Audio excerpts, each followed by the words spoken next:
Ini warung Mamah Dian. Saya mendengar informasi dari orang lain yang saksi. Dia saksi mata, ya. Saksi mata kejadiannya malam itu. Dia sedang nunggu di sini. Nah, ini toilet. Kamera toilet, ya. Toilet di sini.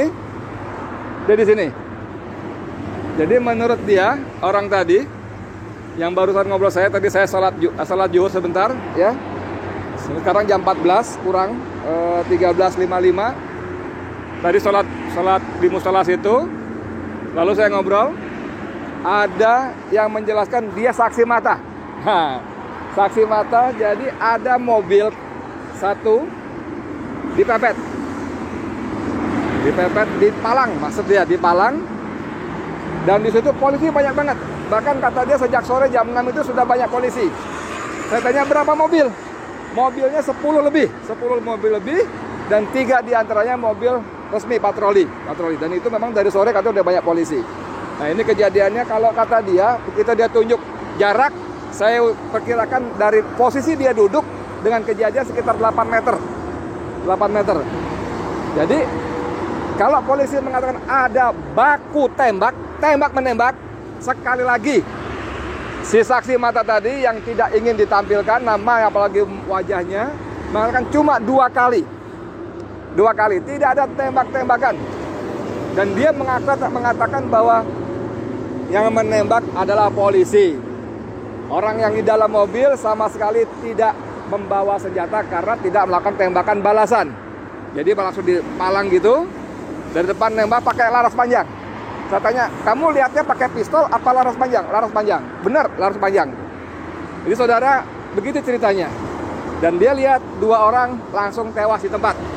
Menurut penglihatan dia yang jaraknya sekitar kurang lebih 8 meter.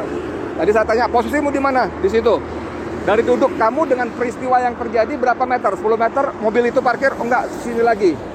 Jadi mobil parkir, dia sebut jarak lebih depan lagi, jadi saya perkirakan sekitar 8 meter. Lalu polisi dia sebut langsung menembak ban kiri depan. Langsung nempel, dor. Ban kiri depan, tujuannya supaya mobil tidak kabur. Nah saudara, kalau polisi menarasikan satu terjadi baku tembak, sekali lagi dari 2 dan narasumber lain yang saya hubungi tadi beberapa kali wawancara, tidak ada baku tembak. Seperti penjelasan dari Munarman, Sekretaris Umum FPI, tidak ada baku tembak. Tidak ada. 2 sumber pertama di depan tadi saya tanyakan juga cuma meninggal 2 kali tembakan.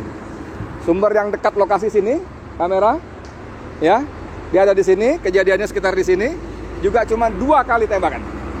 Tidak ada baku tembak. Yang kedua, dia memastikan tidak ada baku tembak karena yang di dalam mobil tidak membalas tembakan. Jadi tidak membawa senjata api. Tentang samurai segala macam, dia tidak berani memastikan bagaimana sesungguhnya ada atau tidak. Karena dia juga tidak boleh mendekat. Tapi dia menambahkan seperti keterangan sebelumnya, bahwa orang-orang sekitar sini yang datang mendekat memang diusir.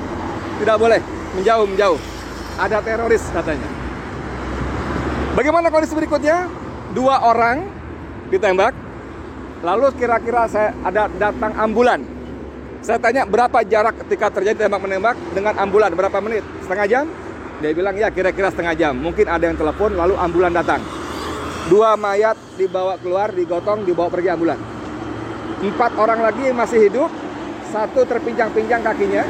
Tapi dia juga nggak memastikan apakah kena tembak atau tidak, tapi dikatakan terpinjang-pinjang. Itu dipindahkan dengan mobil lain, dibawa pergi entah kemana.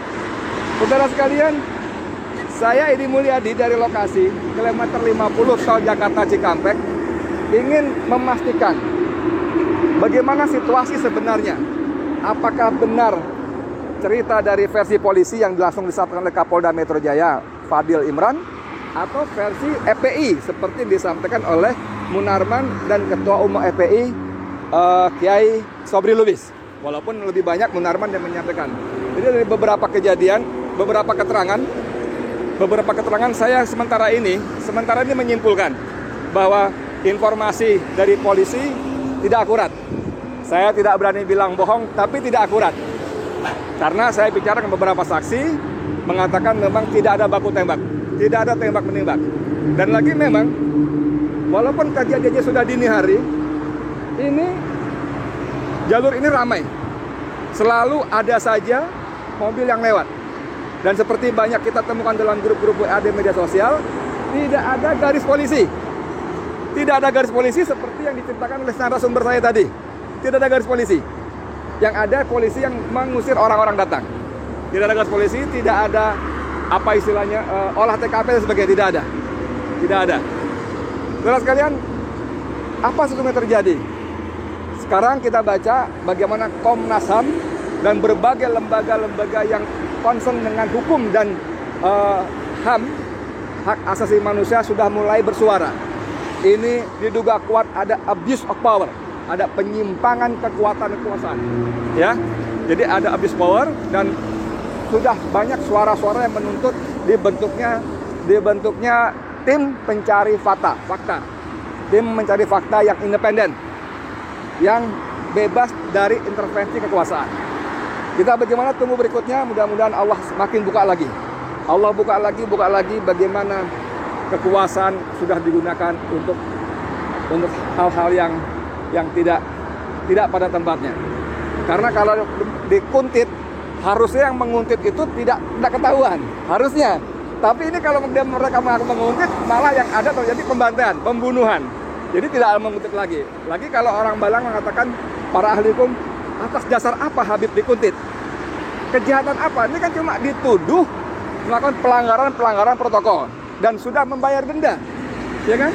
Jadi tidak ada pasal-pasal, tidak ada alasan logik yang membenarkan penguntitan terhadap Habib. Tidak boleh, tidak ada. Dan diperlakukan seperti itu. Kalau dikatakan bahwa karena diduga akan mengerahkan massa pada pemeriksaan tanggal Senin, tanggal 7. Ya, orang Habib sedang keluar Jakarta.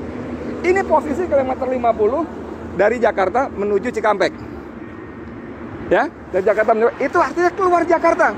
Dan seperti penjelasan dari EPI, bahkan boleh ketahui itu pengajian keluarga inti di Kerawang.